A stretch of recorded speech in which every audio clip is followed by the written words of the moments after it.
驾到！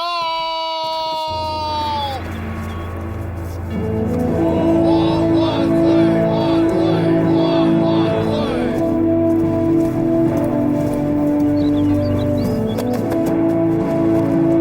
谢皇上，起来吧。谢皇上。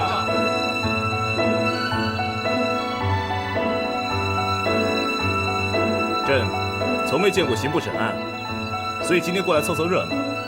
您不必理会，继续审就是。这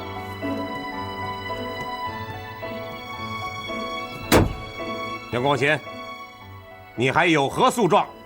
回皇上，回大人，当然有。唐若望，子期乃我朝廷创业之吉祥星宿，而你在紫气、罗侯、冀都、岳备这4项中，为何独删紫气？是何用意？怎么样，答不上来了吧？唐若望，你删我大清吉星，就是除我大清之弊因，这不是意图谋反是什么？唐若望，你这妖师披着圣贤的外装，辱我大清的英名。只要是大清的子民，人人得而诛之，人人得而诛之。什么是紫气啊？皇上，紫气是什么星宿啊？皇上，小民知道，紫气就是吉祥的星宿啊。回皇上，紫气乃小彗星在空中，数月后即散，根本就不是什么真的紫气。其在天上，预测则无象可明，预算则无数可定，欲论述则无理可据。这些明明都是前人妄加的，所以汤马法才没有在实宪历中存留。既然是前人妄加的，当然应该删除了。满天星宿皆拱天而不动，其中唯有日月金木水火土可动。唐若望却说28星宿动而不在原处，可见他根本不懂星宿。宋冬天自东向西移动，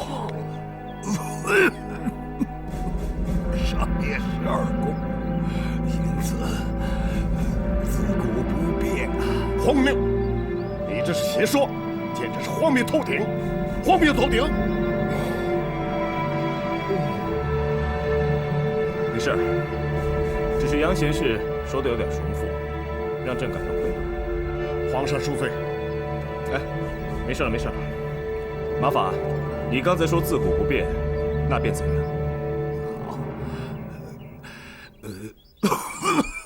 众星天是自西向东移动，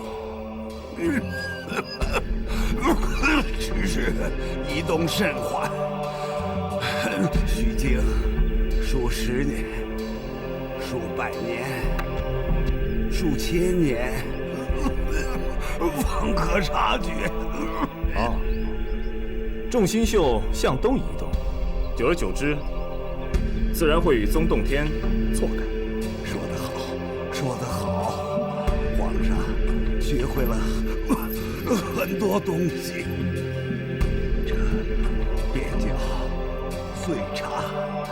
皇上，所谓子母卯酉4宫，则为不动者；青房乾昂，则为可动者。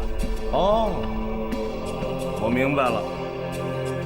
杨光宪，你明白了吗？回皇上，曹民当然明白，只是你明白了吗？臣不明白。你呢？臣不明白。你明白了吗？不明白。你们都不明白，那怎么知道谁真谁假，谁对谁错？皇上，臣等对天算确实涉猎不深，案件如何审理，还请皇上明示。就是嘛，你们都不精于天算，以至于这案件审了这么久，也审不出个所以然来。这样拖下去，也是浪费时间。其实，要辨真假也很简单，随便找一道天算题目，让各种历法比试一下，不就能辨出真伪了吗？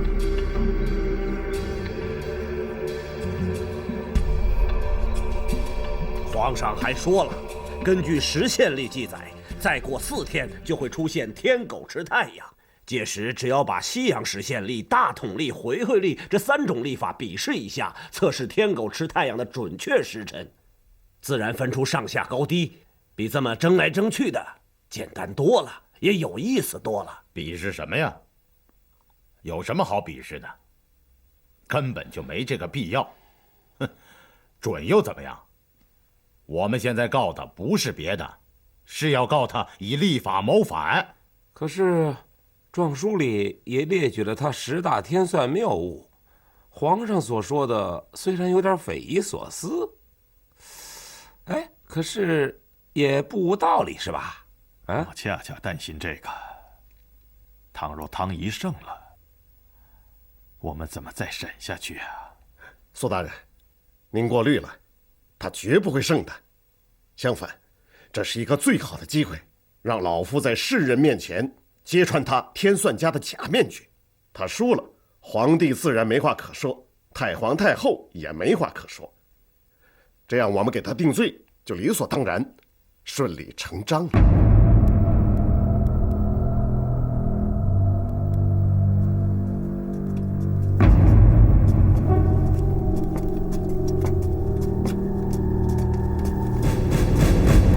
臣叩见皇上。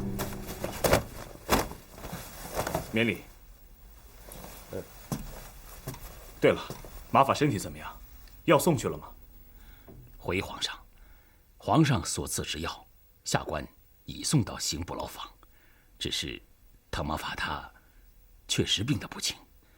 那汤马法对比试还有信心吗？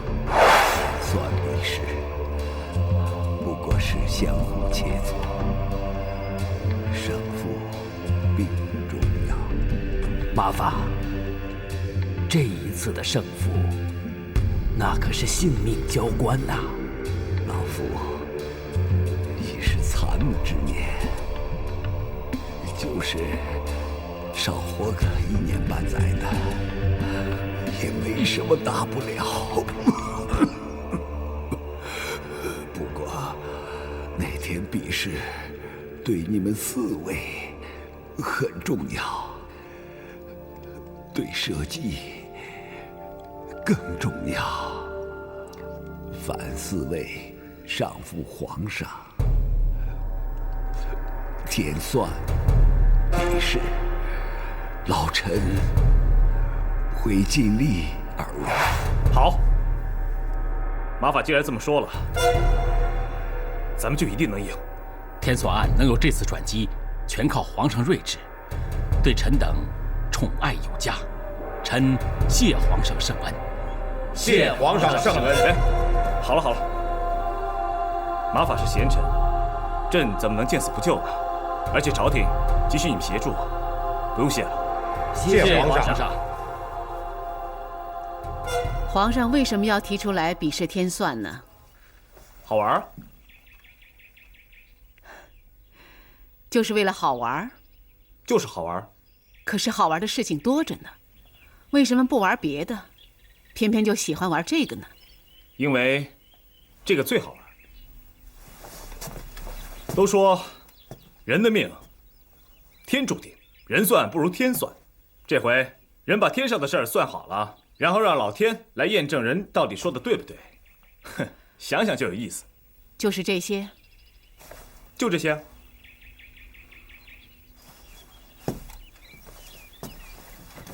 黄毛毛，这次比试，你认为谁会胜？你希望谁胜呢？谁胜谁负无所谓，真的假不了，真理自然会胜。真理不一定能胜，权力一定能胜。我最讨厌这种话了。可早晚你会明白我今天说这话的道理。眼下还是那句话，要多看少说，要学会防、处、忍。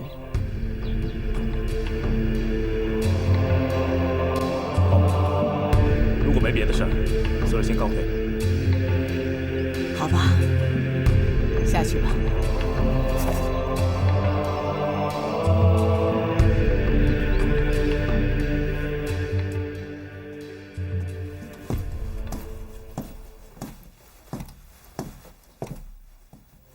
恒波，累了吧？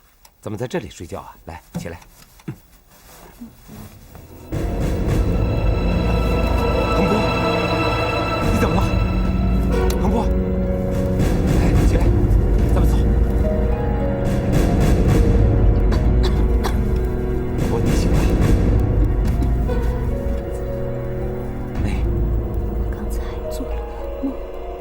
什么梦？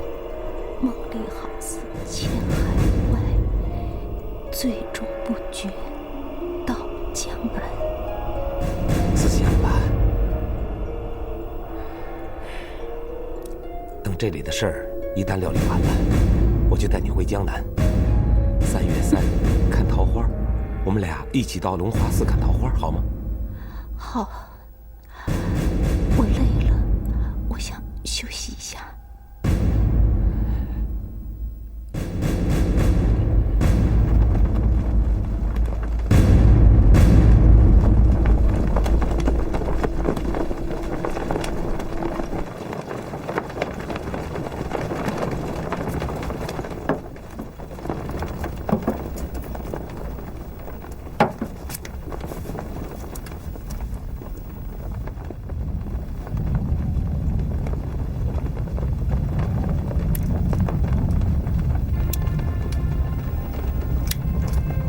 各位大人，依你们看，今天的结果会怎么样？日食都说是天狗吃了太阳，可天狗在哪儿啊？什么时候出来呀？这天地日月的大事儿，咱凡人哪能说得清啊？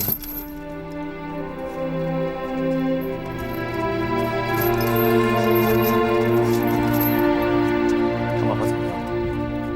回皇上，马法的病更加严重了，胸闷气喘，时常昏迷。好在今天刚见起色。叩见皇上。四叔，这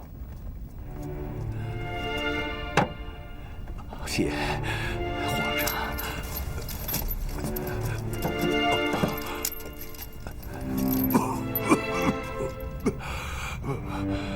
启禀皇上，时辰已尽。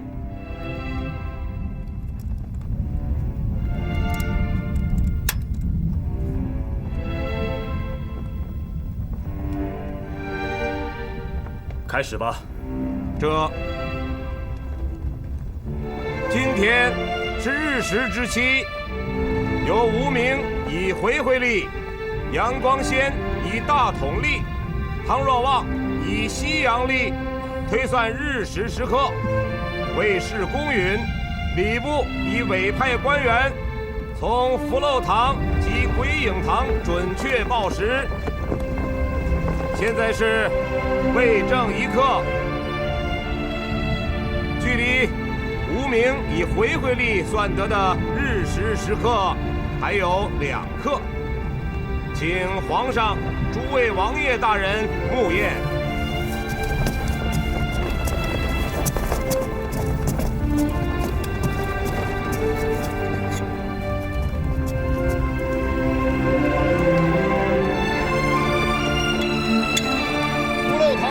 未正2刻到。福禄堂船未正2刻到。鬼影堂报未正2刻到。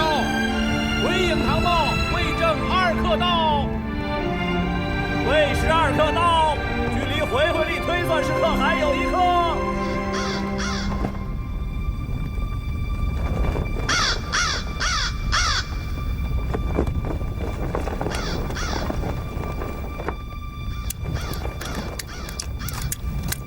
福禄堂报未正3刻到。鬼影堂报未正3刻到。未正3刻到，回回历推算时刻到。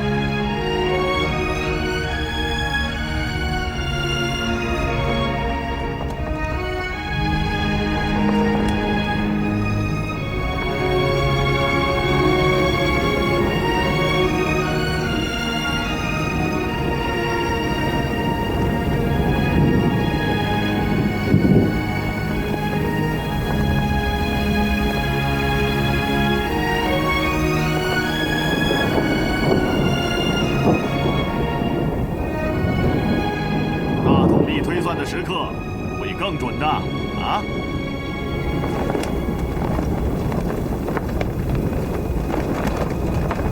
福漏堂报申时初刻10分到。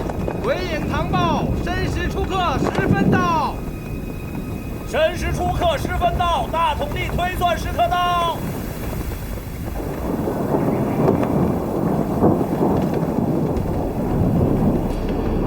快点来吧！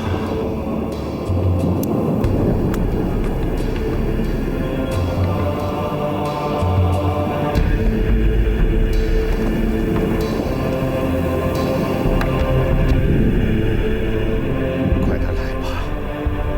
快点来吧！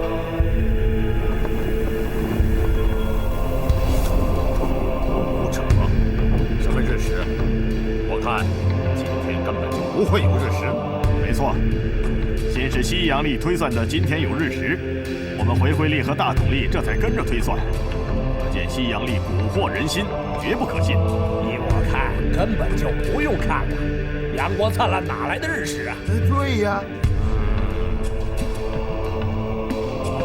福禄堂报，申时2刻11分到。鬼影堂报，申时2刻11分到。申时2刻11分到，西洋历推算时刻到。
我说天狗吃太阳了，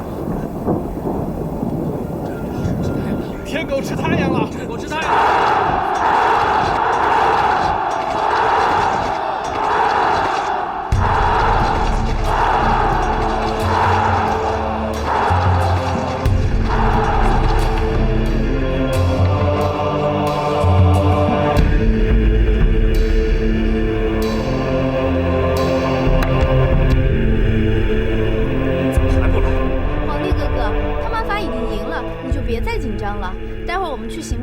把他接出来就是了。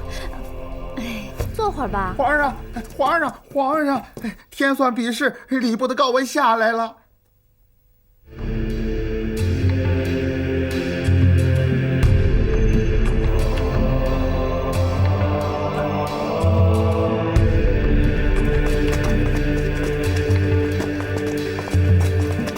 启禀老佛爷，天算比试结果下来了。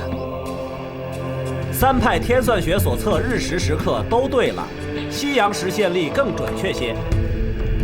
其他2派也仅差2克3克，时不足以区分优劣，礼部因此下判：3派天算历法不分高下。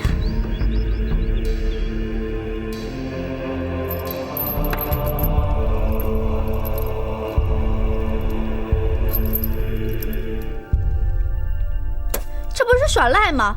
明明是西洋历法赢了，怎么能说都赢了呢？对，是耍赖，而且是明目张胆的耍赖。礼部文告：虚惊议政王大臣会议批阅，最后做主的就是首辅。索尼不在，那做主的就是苏克萨哈了。苏克萨哈，简直胆大妄为！我说苏大人，你可真是胆识过人了，判3派和局平手，实在令本王佩服啊！要成大事，就敢与天下为敌。只是这样一来，就要得罪皇上了。要那样，可就麻烦了。皇上盛怒之时，谁又摁得住他？弄不好，又不知会干出什么惊天动地的事了。希望皇上不要做出什么不君之举，否则，天下大乱，那这朝政不就由你苏大人这首辅全处理了吗？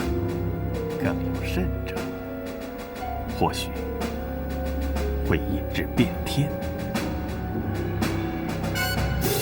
但愿不会如此吧。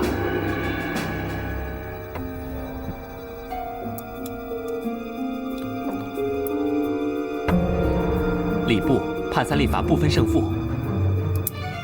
阿玛，你看如何是好啊？简直是胡说八道，太不像话了！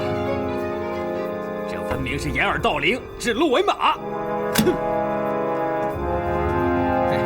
这天下还有法理吗？敬修兄，你说该怎么办？这是礼部发的文书。是啊，那又能怎样？不是礼部和刑部同发的。啊，也就是说，刑部还没有出，丙资兄还没有定案。皇上和老佛爷明摆着是袒护汤若望。阿玛要不要借比试一试，上一个奏折保奏汤若望，以示忠贞？不必，现在还不是时候。还不是时候？姗姗来迟才显珍贵。既然已经隔岸观火，那我就要观火到底，让他们摸不透我的心思啊！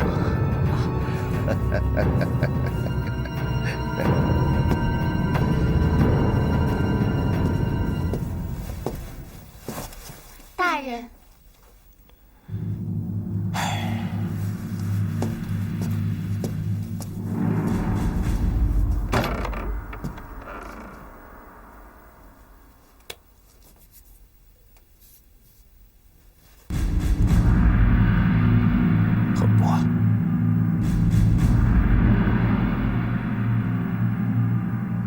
大人，熊次吕熊大人已3次差人来请大人过府商谈。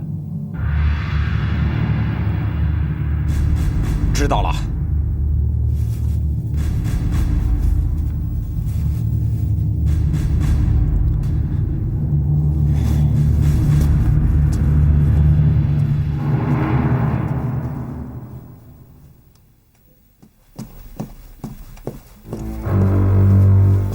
禀大人，龚鼎资尚书大人求见。他来了。是。让他进来吧。是。老龚大人光临寒舍，来，走。谢苏大人。看茶。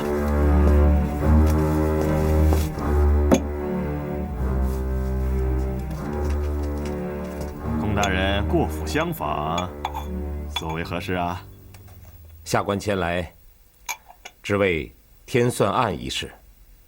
哦，什么事啊？天算案，下官乃主审，定案判决须由下官把持，其他宗室大臣不得越俎代庖。望加断案。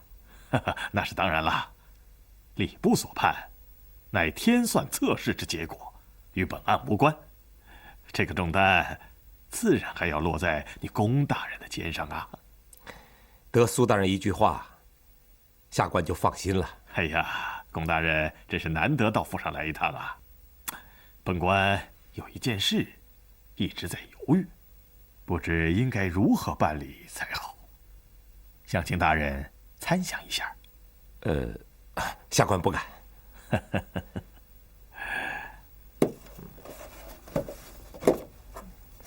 龚大人，请过目。圣旨，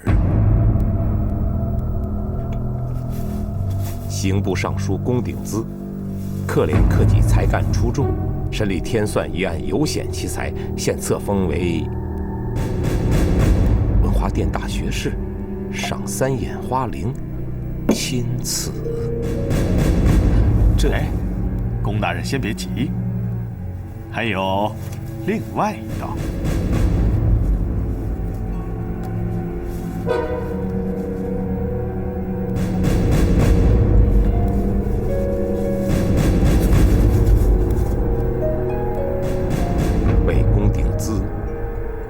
盛京总督钦此。盛京乃大清发祥地，是福祉啊。龚大人审理天算案辛苦了，到盛京当总督着实清闲呐。可让龚大人休养生息，养精蓄锐，再为朝廷效力呀。不过，这2道圣旨可都还没有御玺呀。哎呀，本官也正为这事儿发愁啊。究竟应该怎样奖赏龚大人你呢？这天算一案，如果龚大人审判得宜，得满汉大臣的称许，那么当上文华殿的大学士，就能成为汉官之首，统领满朝文武，大权在手，随心所欲。反之，一朝为官，首重和衷共济呀。若龚大人判案不能被臣工们认同，本官只有让龚大人外放关外。这2道圣旨，哎，龚大人，你说本官应该颁哪一道？辅臣秉国，我朱批之权，下官不敢妄言。那天算案，苏大人放心，天算案本官一定秉公办理。哎呀，龚大人和龚夫人是情深义重啊。龚夫人贵体虚弱，这关外天气寒冷，就是彪悍之士也很难抵御风寒。若夫人迁居该地，恐怕2、3个月也熬不过呀。谢苏大人关心了。怎么，你决定了？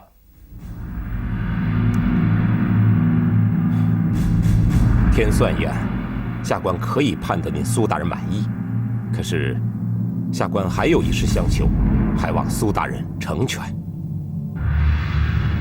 什么要求？说。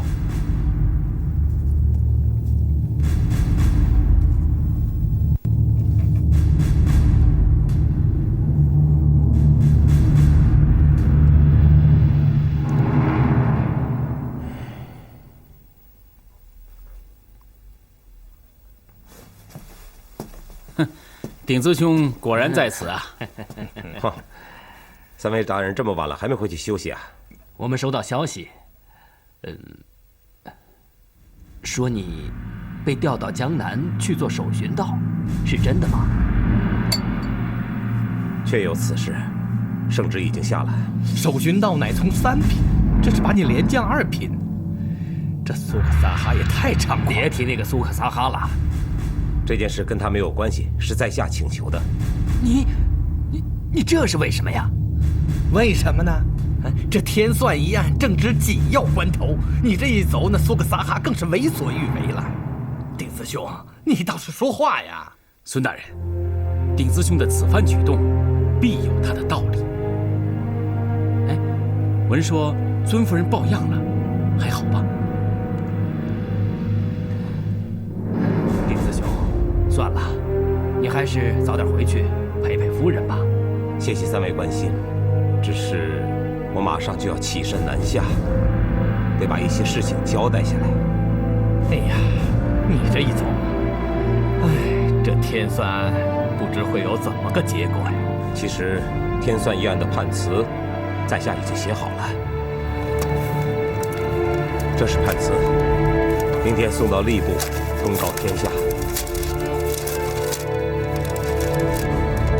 刑部审讯没有结果，要交殿前预审。好，怎么个好法？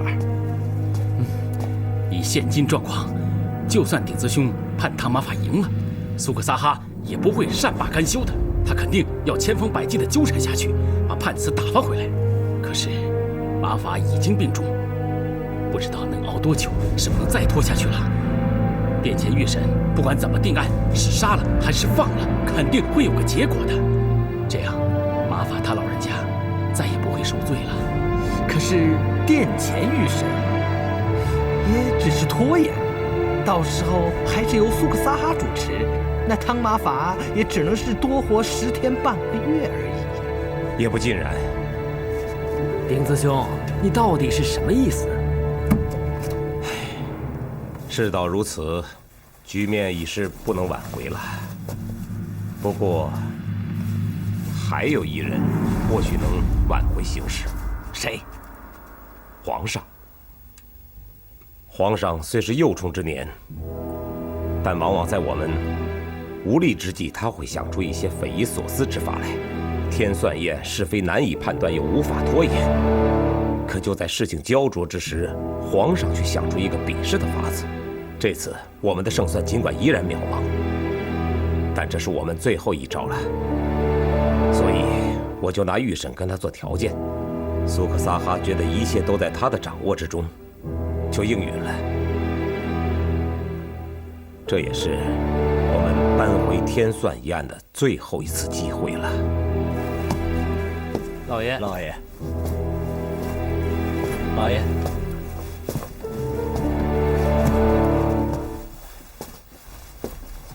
老爷，老爷。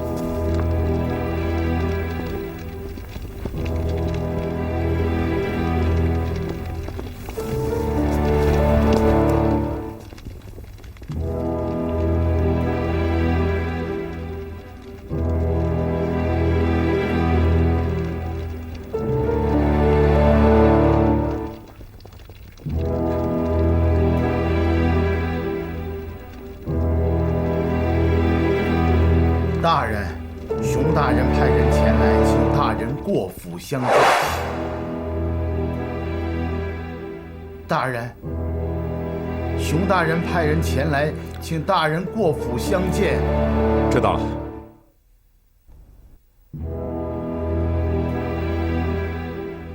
恒伯，恒伯。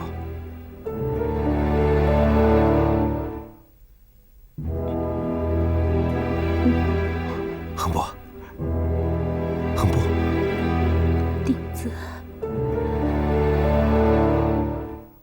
顶子，不用难过。钱塘苏小26岁风华之年病故，留下一代绝色，之最好容貌。我虽然不及他，我脸上有疤。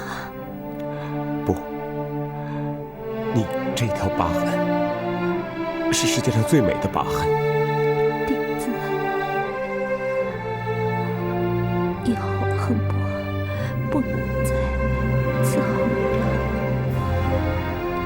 不能在顶子郁闷的时候陪你喝酒聊天儿，为你解闷儿。你永远都不会离开我，永远都不会离开我。我们相处了20多年，你给我的恩爱已经足够我享受下半生了，足够了，足够了。顶子，真想再和你一起写一次桃花，真想，可我不行了。顶子，我心里很遗憾。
人前天就去世了。在下只是不想把天算议案判决跟夫人牵扯上任何关系，所以在事情告一段落后才开始发丧，还请几位见谅。哪里话呀，顶子兄言重了。顶子兄公私分明，实在令在下钦佩。后天便是预审之日，希望马法身体平安。能做的在下已经都做了。好了，送君千里终一别，三位，请回吧。悠悠洛阳道，不知此会在何年？沙平水西生影绝，一杯香煮君当歌。顶子兄，多保重啊！不用问田园，实在归来故旧欢，只盼相逢时啊。万点落花周一夜，再得相逢第二场。定兹在江南恭候三位，再促膝同醉。好，顶子兄，一路保重啊！一路保重。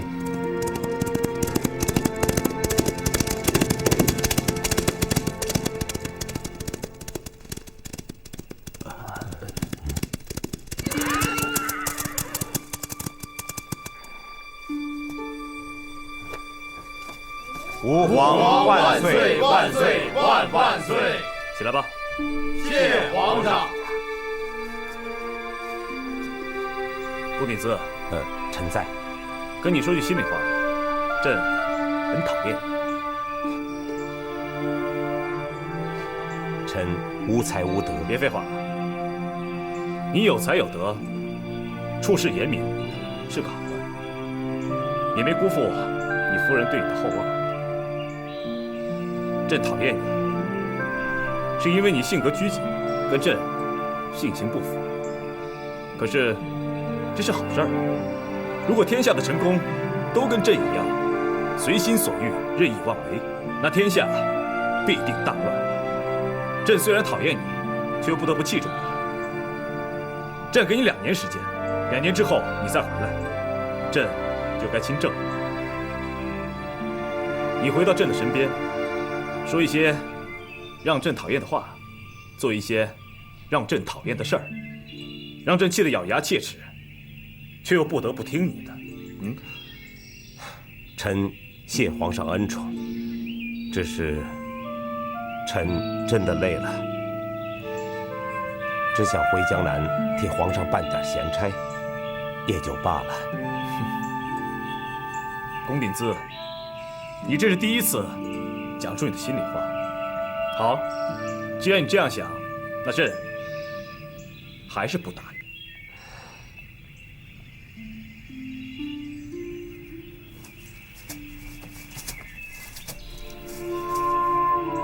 你就甘愿这样埋没你的才华？你的夫人在天之灵会感到欣慰吗？你回答朕。其实没有微臣，天下也会大治的。皇上聪明睿智，定是天下无双的圣主啊！好，当然，我当然会成为天下无双的英主。不过，哪怕我有天大的本事，也需贤臣相助，方能成就盛世。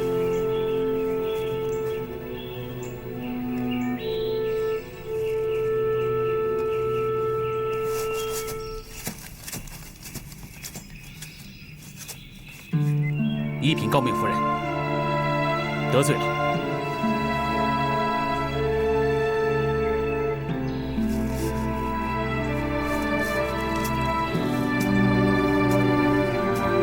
龚大人，我看你去答应皇上吧。你要知道，要让皇上讨厌的后果该是多么严重。杀了你，皇上当然不会，但是我想，皇上自有办法把你给逼来。比如呢？比如每天赐给他一个福晋，管用吗？当然管用。哎，你说说看。龚大人对夫人素来一往情深，肯定不会亲近赐他的那些女人。但是皇上金口玉言，说女人都是烦人的。对对对，哦对，女人最烦了。让那些女人每天缠着龚大人，烦都烦死了。对了，再不就让那些女人把龚大人的家当都吃光了。龚大人是为官正直，两袖清风，本来没有什么家当，等把仅有的家当都吃光用光了，龚大人是不是要乖乖的回宫当差呀？好，这个主意好。哎，对了，第一个先把樊越送过去。龚弟子，这法怎么样？谢皇上的恩典。至于福晋，微臣今生就不要了。不过，只要皇上一声口谕，臣即刻回京，为皇上分忧解难，万死不辞。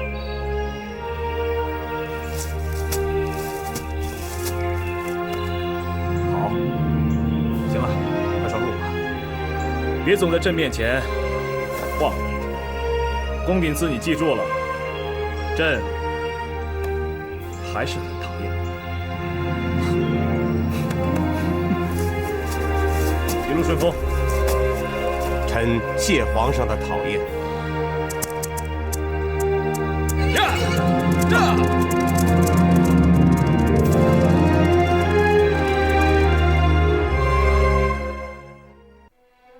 英雄美女自古成一对，办不懂是非是与非。明月清风，长夜相随，谁想谁，谁又忘了谁？一群沼泽，一江水，为了爱，有人愿受罪，心好累。好累，有思念频频举起杯。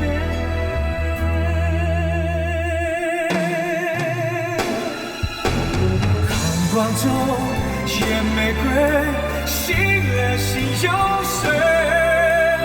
为一口气想到尾，永不后悔。爱一个人，转身崩溃。太可贵，明知道心要碎，